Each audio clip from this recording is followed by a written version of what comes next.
అపురూపమైనదమ్మ ఆడజన్మ, ఆ జన్మకు పరిపూర్ణత ఇల్లాలమ్మా.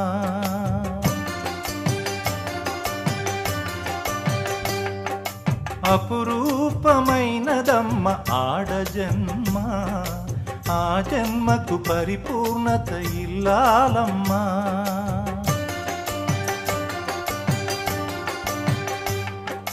మగవాని బ్రతుకులో సగపాలు తనదిగా జీవితం అంకితం చేయగా, అపురూపమైనదమ్మ ఆడజన్మ, ఆ జన్మకు పరిపూర్ణత ఇల్లాలమ్మ.